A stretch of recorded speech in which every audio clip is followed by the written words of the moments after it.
Welcome, guys, to the Cuatro and Holby, or Holby and Cuatro wine show. I am Cuatro Kowalski. Andrew Holbrook. And today we have a special guest sitting in with us that is all the above. Kevin Bown. Glad to be here, guys. Your knowledge in wine precedes you, and so I always enjoy the chance to sit in and learn a bit, and this will be fun. Well, your reputation for drinking wine precedes you, so Education. we welcome you to the show. Yeah, thanks. So, Andrew, what are we drinking today? Want to jump right in it? It's 2016 Chardonnay from Los Carneros, California.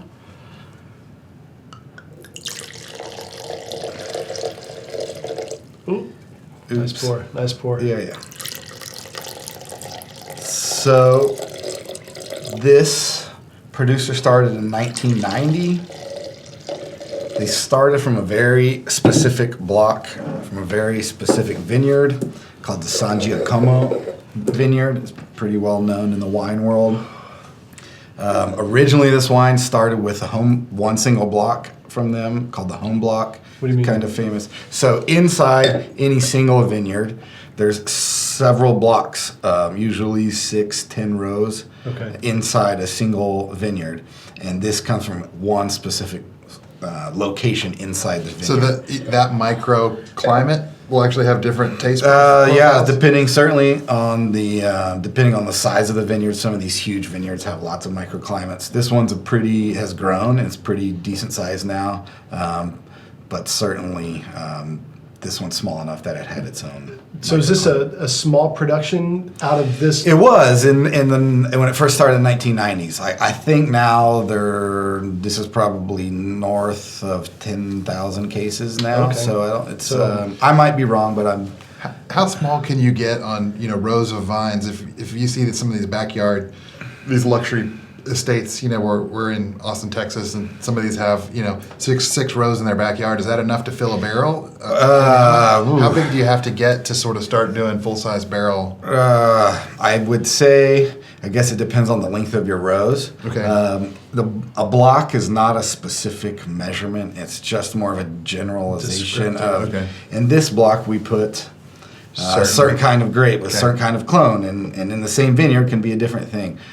Production-wise, I'd say that the higher-end wines are yielding south of 3 tons an acre. So per acre, I'm guessing a few barrels. Okay. That's not really that much, I think, in comparison. How many bottles are in a barrel? Do you remember that? 600 and something, I think, is the right answer, but I might be wrong, too. I knew I was going to stump you with something, but let's drink some more wine so it's not that big of a deal. Man, it's fabulous. So I know when a lot of people think of Chardonnays, they think of, big, buttery, like butter popcorn or that kind of stuff. But I think it's really gone away from traditional Chardonnay has really kind of gone away from that since the early 80s and late 90s. Yeah. They've kind of, gotten a lot more diverse and less butter. Less oak, more acid. Yeah, this has real citrusy. Oh, this is awesome. It was a good way to start my day. For me, I was just visiting my sister in Oakland, and she has a Meyer lemon tree in her backyard, and that's what you get. This is what I'm getting right off the nose and the taste buds. Man. What kind of food do you think you'd put with this? Because this isn't that traditional buttery Chardonnay. Right off the top of my head, I'm a seafood. lobster roll from Clark's. Oh, that sounds good. Some seafood for sure. We're in Austin, Texas again, like Kevin said, and there's a great restaurant here called Clark's. Is it Oyster Bar? Mm-hmm. Clark's Oyster Bar, right off of West 6th Street, and they make some of the best lobster rolls I've ever had. And this would pair amazingly. I'm ready. Some nerdy stuff about this wine. Please. Fermented in French oak, aged on the lees for 8 months. You can taste it. There's some yeasty development and some thickness going on there. Also went Is it- through malolactic fermentation. So Give us a 101 on malolactic. malolactic fermentation is a process. It's usually secondary fermentation process. When you're tasting those butter notes that we talk a lot about, that's usually malolactic fermentation. Also, malolactic hits you in a certain part of your tongue. Right. Don't ask me where it is. I want to say it's mid tongue, but I'm not positive. Wine nerds out there know. I used to know, and but there's a very specific mouth feel that you can taste in anything that's gone through malolactic fermentation. Oh, the finish is amazing. It really is. It's like the acid stays on there for the whole taste. What's the alcohol content? Oh, 14.1. Yeah, that's a surpriser for me because Yeah. it doesn't taste. No. Not that hot. But you boozy at all. can kind of tell because the legs are really kind of slow going down. And the legs are these little kind of, when you swirl wine around in your glass and kind of as high as it hits up, you start to see it dribble or drip back down or run down. The faster it is kind of the lower the alcohol content. Right. The slower it goes means, Means you've got higher alcohol. that's just a good way to. Yeah, I heard somebody told me that the way you taste wine is first with the eyes, and then with the right. nose, and then with the mouth. So Right. this is one of the eye cues that you can look at while you're checking a wine out. Pros are pretty amazing. They tell you a lot about the wine before they sniff it.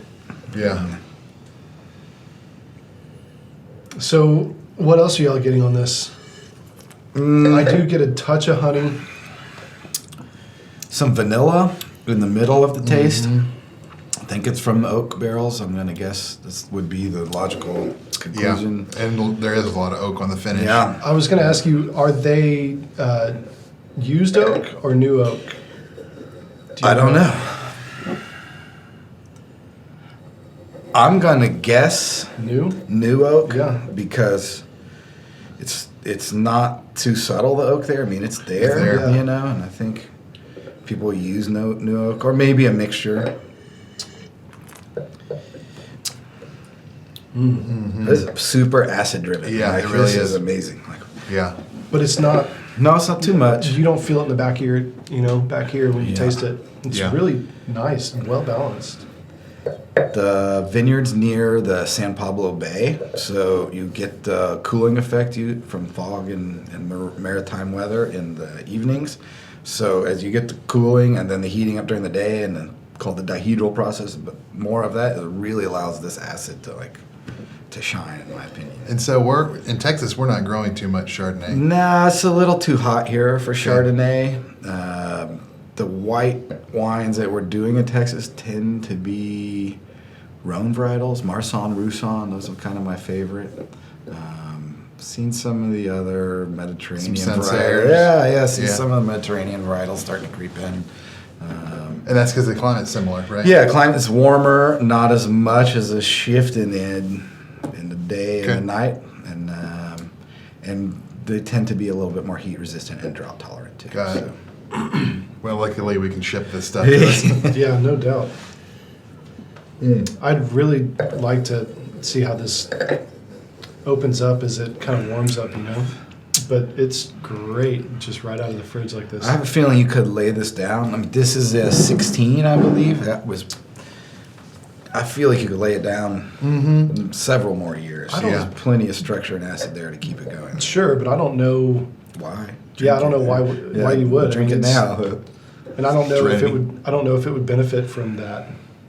I mean, what do you Are think? you keying off mostly for that structure when you're thinking about what you can lay down and what not? Structure and acid. Okay. For me, is the both. Same with the reds? Yeah. Yeah. I think the acid helps carry wine longer. I think over time it fades, but buy lots of it and keep tasting it. Yeah. That's the fun part, right? Yeah. Should we go on to number 2? Let's please do. That's good We fun. might be coming back. That's to really this good. one. We're definitely coming back to Yeah. that one. So the second one that we have is a white Burgundy, and I'm not even going to try and say the name. I'll let Andrew do that. Domaine Gerard Thomas Saint-Aubin Champtiron 2017. That's my best That's your best French.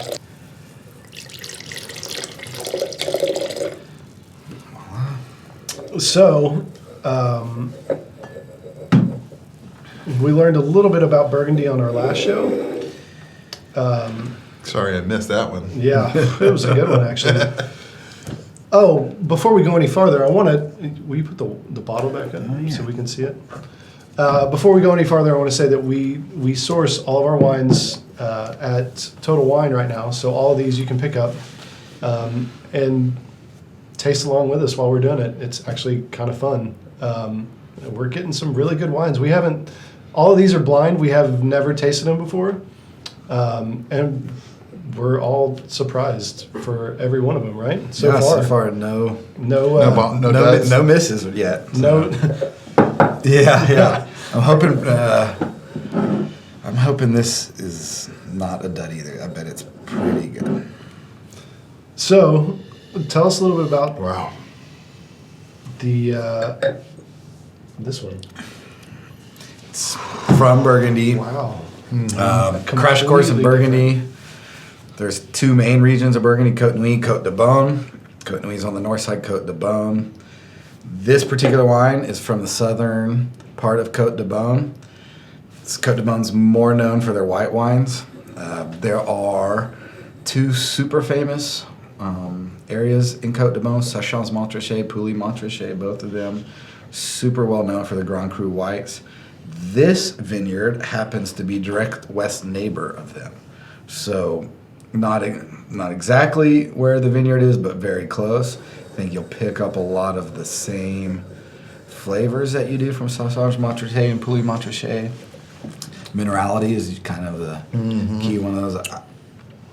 I need to go in this again, but I'm pretty sure there's... Interesting. So you guys were doing red Burgundy on the show that I missed. Right. And some of those prices can get pretty spectacular. Is there a big...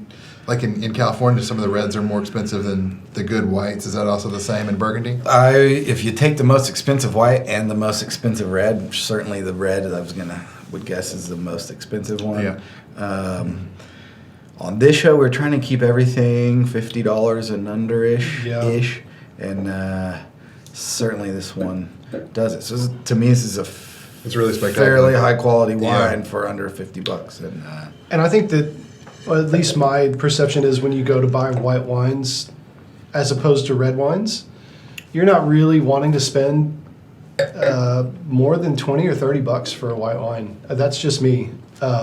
Because you can't, You're not really going to age it, right? Right, you're not going to age it. I don't think that you can put, or I don't think the layperson can put a $20 bottle of Chardonnay versus a $70 bottle of Chardonnay and really tell that much difference. So, and especially you're drinking them cold, which kind of deadens a little bit of the flavors or mutes it, really, not deadens. But when you start to drink more wine and start to drink more whites, specifically, you start to notice the subtle nuances that are there within the price points and within different regions and different whites. And you start to realize that whites have just as much characteristic, if not more, than some of the reds that we like to drink. So, and especially being here in Texas, stop me anytime. I'll just ramble on. Let it go. Especially being here in Texas when it's 100 degrees or above 90, almost 8 months out of the year, a chilled white like a nice Chardonnay is perfect almost any time. You know what I'm getting on this is Miller Park picnic. Last year, Yes. the three of us and the families got together. With those great cheeses and some grapes. Oh, And man. this is outdoors, like you said, 90 degrees, 95 degrees outside. in your bathing suit. In your bathing suit with some really good stuff to have some bites with. Yeah, munch on. This needs cheese. This Yeah. is begging for cheese for me. Absolutely. Yeah. I'm a huge triple cream, and I think a triple cream guy, and I think that it would go really well with this. It's a good picnic spot. We'll have to put that up on the screen. Yeah. So Yeah. everybody knows where they can go get a good picnic. Muller Lake Park, everybody, right here. Yeah, here it is. But I also could see this as fine dining somewhere. Absolutely. On one of those long 3-hour type dinners where everything's paired. It's really nice. Absolutely. How do you think this compares to the first one we had? More delicate, more finesse? Yeah. It's definitely. So, in my mind, when you take Old World and New World wines, New World being California and anything in the New World, versus Old World being Europe and France specifically, some Spain and Germany. New World is a little more obnoxious, kind of in your face. Yeah. And Old World is more refined and subtle to me. And if you take those descriptors that I just said, the first wine was not obnoxious, but it was showing off what they could do with it. right. It was there, and this one is really not subtle, but it's more refined, elegant, if you will. Yeah. The taste is longer too. Yeah. Yes. That last taste was gone in 15 seconds. This one is. Yeah. It's And just that half a minute showiness pretty is easily. like that. It's like a roller coaster ride that's fun to experience, but whether you want to jump right back on is totally different than this, which is maybe like the lazy river. Absolutely. And enjoying it. And you just want to stay right on that ride. well, and you don't need to drink so much because it just, like you said, it just stays with you. I mean, long after. I need to drink. No. That's the ritual hole in my glass here. Yeah, this one begs for a second glass. Where the Yeah. first one's like, Yeah. okay, let's get on with Anybody want to refill? Yeah. just a little Yeah. balance me out here. Yeah. Yeah, that's I don't know who the quote is attributed to, but it's, a good bottle of wine invites a second, right? So Absolutely. this is where you say, hey, let's stay on this train for a second before we go on to number It's a 3. dangerous train. Yes. So, in talking about food pairings, again, this is great with lobster. It's a traditional pairing, white Burgundy and lobster. It's very traditional. But it really goes well with any seafood, any sort of shellfish, any fish in general. Crab legs would be good. Absolutely. You know what I'm thinking of? I don't know if you had Apos before. It's a stanky, creamy cheese from Yeah. Burgundy. And like just a standalone cheese like that with some of this. Like, Yeah, when you think of being in Paris and going to sit in the park and bringing a bottle of wine and a baguette and maybe some cheese, this is the bottle of wine that you take with you. So that's the difference. I think about going out Well, at an and- old airport and doing and that of here. course, and East you- Austin, and he's going to Paris. But I mean, that's it's funny how wine does that to Yeah. at least for me. It's Yeah. like you taste it and There's a take place you to where it's Yeah, from. And yeah. like, Yeah, this is fortunate enough to travel to Burgundy and like immediately thinking of like these little Yeah, vineyards there. And it's definitely on the list. It's one of those places where I want to go, and not so much. Obviously, Bordeaux. I'd love to go there, but Burgundy. After tasting the Pinot from our last show and this white Burgundy from this show, and just researching and reading about all the nuance and just the coolness of it, I'm totally down. I'm all about it. 12 Rivers trip. It's a good segue. Like, so good when we have a segue. guest, we like them to tell a little bit about who they are and, and what they're actually doing here. Right, so I'm the broker at 12 Rivers. These guys, 2 of the star agents, obviously they have a passion for wine. It's funny when we look across our agent spectrum, everybody generally has a passion for something, right? So that's a mark of a good realtor or a good agent is someone who can do a deep dive on something, right? So you guys obviously love to participate in that, but we have really talented photographers, artists. It's just a really diverse crew. Shoe fanatics, but anyone, that's really what we look for is that deep dive on the subject matter. It tends to be a fingerprint of an interesting person, I guess, right? Because they can do the deep dive on real estate when they're learning neighborhoods and learning nuances in geography and real estate like wine, right? So yeah, it's pretty cool. But 12 Rivers, it was named after the 12 major rivers in Texas. You also find those geographically correct on our street names in downtown Austin. The north-south streets are named after those 12 major rivers in Texas. Kind of interesting because rivers are early designators of sort of where real estate parcels would stop. This is definitely true in the world of wine. And right? grapes, yeah. Absolutely. So there's certainly a connection to that old, I think it's funny, we used to call surveys blue lines. This has changed now because everything's digital, so we get them in nice, crisp black and white. But the old surveys were printed on this sort of blue negative paper, and the lines would show up. Well, that's where blueprints came from. That's where blueprints came from. Yeah. But I always thought it was interesting that the rivers were the original blue lines that mark out, differences in where counties are. Many people don't know that Travis County and Williamson County, that separation is really jagged. It almost looks like a creek or something that's designating the line between the two counties here. Interesting. But it's not. It's the high spot. So this is the other way that kidding. that parcels get called out. That's the ridge line, right? So if it's raining at the border of Travis County and Williamson County, that's where the water flows, and that's the designator of the high point so water is super important, right? Always. In real estate and in wine. Genius. Anyway, Kevin also has a radio show and a TV show, which is Plug it away, Kev. Real Estate Zone? Yeah. So KBVO on Sundays at 11, and then radio's Tuesdays at 6 p.m. on KLBJ. awesome. Yeah. And all they talk about is real estate and what you should do with your real estate. It's not as fun as these guys show. I promise you. We promised to bring up something about real estate. yeah. I mean, come on. Speaking of real estate, this bottle would take up a lot of real estate in my wine fridge. It's really good. I don't really want to go to the next one because we should have ended this one on this one. Wow.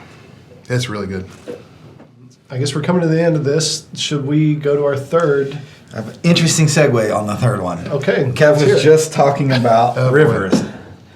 This third wine, this is really cool winemakers out of Australia, specifically Western Australia, the Margaret River. These guys go around finding some of the best vineyards in Western Australia and putting together some of the best wines. Look at that color. Yeah, this should be a pretty different tasting Chard than the other two we've tasted. Specifically, this is from the Carradale region of the Margaret River. You can look on the map up here. I really don't know where that is up and down the Margaret River. Chardonnay super popular in the Margaret River. You can have the same thing, like pretty moderate temperatures. Things specific about Margaret River is a lot of rainfall, so they don't have a lot of irrigation pressure there, high humidity. They don't have to deal with high temperatures and grapes shriveling up and not having enough time to ripen on the vine, those kind of things. You're going to see this with all Chardonnays. They love the hot days and cool nights. It's also going on here. Come with some knowledge over here, Cuatro? Yeah, so I was doing some research on this. By the way, this is one of the best books that you can get if you want to do research on wine. I love it.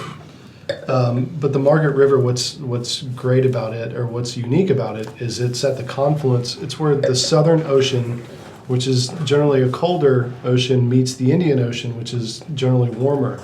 So you have this cold and this warm ocean meeting together, which obviously affects the climate and really everything that goes on there. But it's one of the up-and-coming fine wine regions in the world. And it only was planted in like the 1970s. It's very, very recent.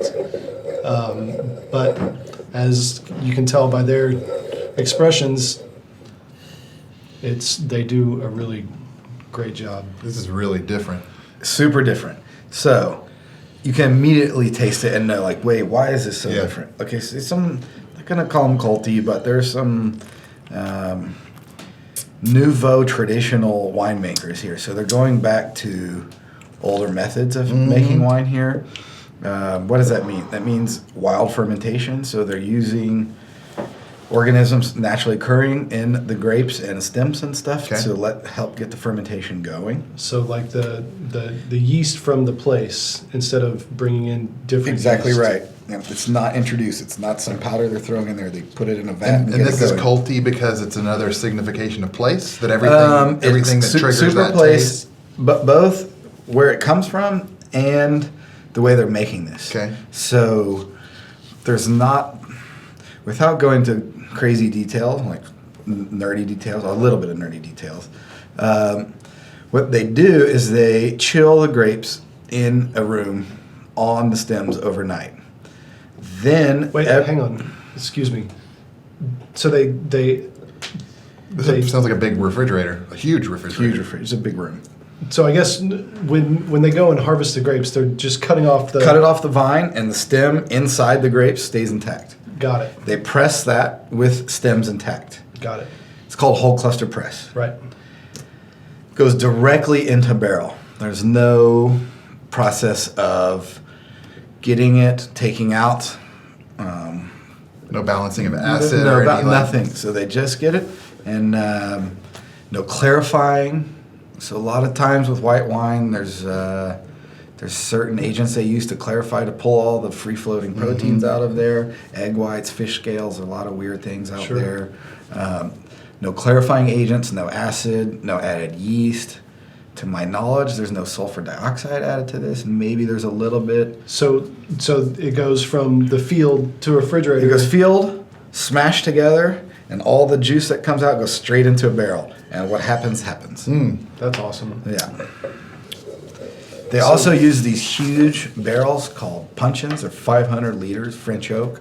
They're massive. They're as tall as this room. And that they ferment in there, which is It's slower. There's less exposure. slower. The There's smaller also a barrel goes, the more surface area of wood per volume Correct. of wine. But it's still wood, so there's still oxygen that can go in and Okay. out of those barrels. A lot of people will ferment in stainless steel or Oh, they're actually fermenting in that. That's fermenting in So- the wood. So that's a little bit So would you say that Mother Nature is the vintner? wood.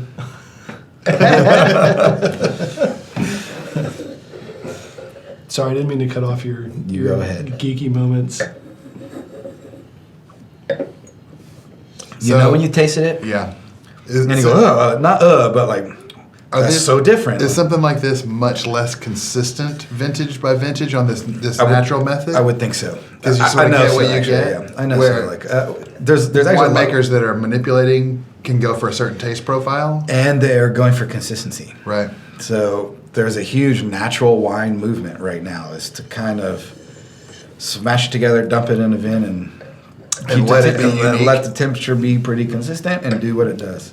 And so even the same block, the same vineyard, the same producer, Mother Nature puts a twist on things every year. So Yeah. How much rain they have, how much rain they don't have, how much sun they got, how much whatever. hailstorms, it's a big thing we have in Texas, is hailstorms that like it can knock out a full crop, half a crop. So sometimes if a hailstorm knocks out 20% of a crop, the other grapes get concentrated, and all the nutrients go to the grapes that are still on the vine. So not always. So a bad maybe thing. some model for another show, but to taste a vertical, right, where you pick the same wine and maybe get 3 different years or 4 different years, Okay, twist it, twist it, twist Yeah, it. well, so but I you're think looking for differences in how those years taste, right? Absolutely. Because the weather was different. Well, and it would be really cool with something like this. Yeah, absolutely. That is Mother Nature vinted, as opposed to a more consistent wine.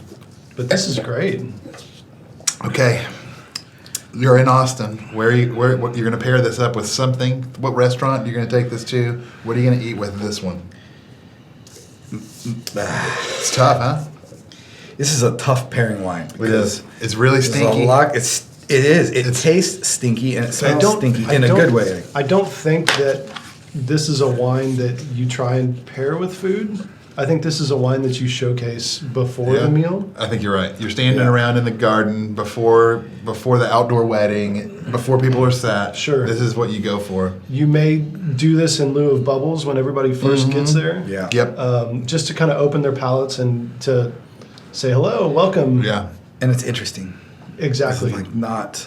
This isn't your Standard, your not basic. from- Yeah. Yeah, this is at Laguna Gloria.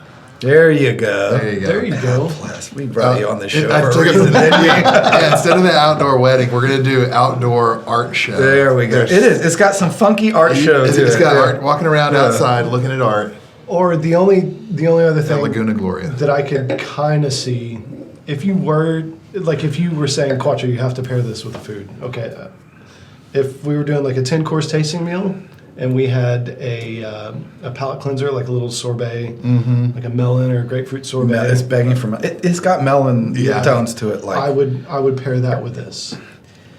you know that section in a cantaloupe where it's like white before it turns green and Yes. after orange. It's like that's what it tastes like to me. Really? Like undersweet melon cantaloupe, That's honeydew maybe. That's very specific. Pretty technical. It is. Yeah. Very specific.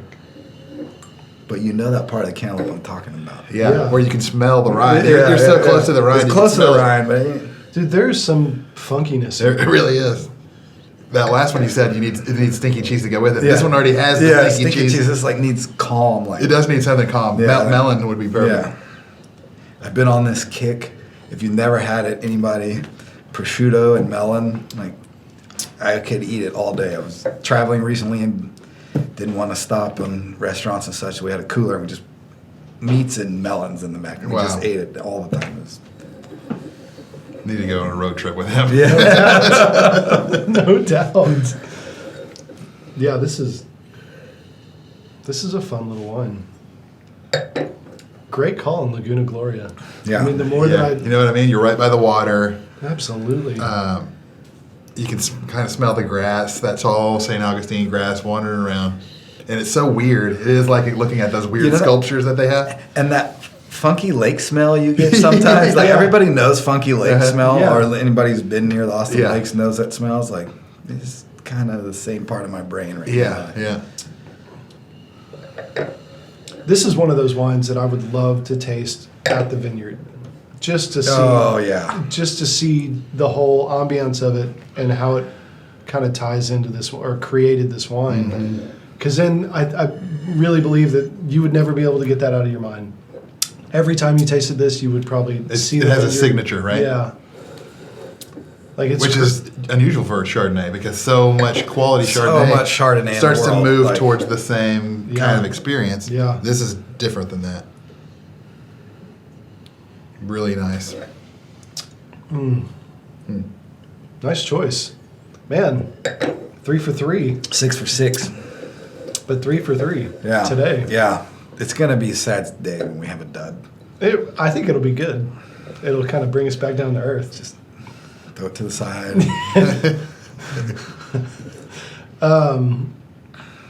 Well, This is fun. here's what we need to do. We need to pour some more wine, There we go. and we need to talk about our listings or fun listings that we found, so we can actually, write the show off. Tell you all a little bit about what we do, and France or California? Where are we going back first? I want France. Okay. Well, I'm two, sorry. yeah. Kevin's our guest. Same. Let's do Yeah. number 2 Okay. before he drinks. I want number 2 before he drinks all of number 2. Yeah. France. Yeah. Yeah. Okay. Yeah. That's beautiful stuff. It really was. So I'll start first, since mine's the most underwhelming of the 3, I think. Okay. I mean, it's not underwhelming by any means. Yeah, I in was terms about of to say. in terms of what we go for on the show, and bringing a piece of real estate or a listing in that talks about or deals with wine, has a great wine room or whatever. I didn't find anything this week that really blew my skirts up. So I found something that really kind of ties into the wines that we're drinking this week, and it is 4104 Shimmering Cove. It's a really amazing property that has a ton of outdoor spaces, which would be perfect for drinking chilled Chardonnay on a hot day. Yes, please. It's, let me see. They're asking a little under 10 million for it, and I believe it's worth every penny. It's Good thing you're helping people save money on their wine purchases, Well, I mean, so that they can divert a little bit towards. what is it? estate. House rich and wine poor. Yeah. But it's in the gated water's edge neighborhood. This is on Lake Austin. It is, yeah. So you have, the lake there. It's got an infinity edge pool. Inside, it's got super dark woods, and it was built in 2011, so it's pretty modern with really nice upgrades. Obviously, they're asking $10 million for it. It's got to be. It's got 2 boat slips. It really is everything that you want it to be. I would move in here tomorrow. If you've been on Lake Travis, you've seen this house. No, Lake Austin. Yeah, Lake this Austin, is the one on Lake excuse me. Austin. Lake Austin. Yeah, you've been by it. For me, looking at a house, and I'm sure everybody has their different kind of boxes that they check. But for me, the first thing I look at is the kitchen, and the second thing I look at is the master bathroom. The kitchen in this place is stunning, as you can see, and the master bathroom to me is awesome. I mean, I could probably live in there. So Those boat slips, I mean, that's a lot of money, but there was an interesting study done about a year and a half ago about what is a boat slip really worth on Lake Austin. So Lake Austin's pretty narrow. There's not a lot of real estate that's on Lake Austin, and it's constant level, right? So it's one of these LCRA chain of Highland Lakes. Above it is Lake Travis, which is big, sort of, if you look at a map, right, it's big and wide. Travis is designated as a reservoir lake. right. This means its primary function is to store water for flash floods and that kind of thing, but its level changes quite a bit. Lake Austin's constant level, this is a big deal for real estate, because if you're going to have a boat dock on Travis, you're going to deal with something on a cabling system that you're having to let in and out. Right. So it's going to be some sort of a floating system. It's not going to be that fancy. Where on Austin, boat docks, you can do permanent improvements. You know where the water is always going to be, so you can have fixed improvements that can be much nicer, right? You have a lot Absolutely. more concrete and steel construction. You can have your furniture. You can have a little air conditioned unit above it. But just these slips, because of scarcity on Austin, are worth about $405,000 each right now. That's the market analysis survey of privately transferable slips on Lake Austin. So yeah, that's a lot of money, but you've got almost $1 million worth of just slip space. It's pretty mind-blowing to think that a boat slip in Austin is worth almost as much as the median house prices. Yeah. Jeez. But anyway, it's an amazing property. It's an amazing property to drink wines like this. And if you want to see it, give me a shout. Yeah. So we've got some pics of it here, right? Absolutely. Me? Sure. I mentioned earlier I took a road trip up to California recently. This is not a personal listing of mine. I don't practice real estate in California, but I have to mention this. I'm not the biggest Four Seasons fan in the guy. However, I was able to go see the Four Seasons residences in Napa Valley, and it cannot be better in life than that for me. I think that's lottery. That's the first thing I do. Like go buy one of these Buy a Four residences. Seasons. So where is it in Napa? Is it in? It's in Napa. In It's the in city of Napa. It's Napa? part of their high-end luxury group, even inside the Four Seasons. Private residences. Most of them have vineyard views. So I've seen a few, like standing in the kitchen, cooking. He's into it. Yeah, I'm in. I want it. Yeah. I What do you want to wake up and see? Yeah, A vineyard. yeah. You're going to get an email one day. It's like, Yeah. Kevin, I'm open a satellite office. in Napa. We had Napa Valley. we had a rotating conversation at the office yesterday about, okay, if you disappeared, if you went off grid and Andrew was found missing, where can we go find him? He's like, California, France is a pretty good bet. Did you watch that episode? I did. Yeah. It's amazing. It's pretty wasn't it? amazing. Yeah. Yeah. So we'll throw some few pictures up here. I have a friend here from Austin that decided to retire and built a place out there, and I got a chance to visit. The amenities are amazing. If you ever hit the lottery and you want to just be in Napa, this is a fantastic place to do it. It's lock and leave. People take care of your business, resort amenities, the whole thing. It's an amazing Can you property. STR those? Do you know? Nope. You cannot. You wouldn't want to. You'll stay there.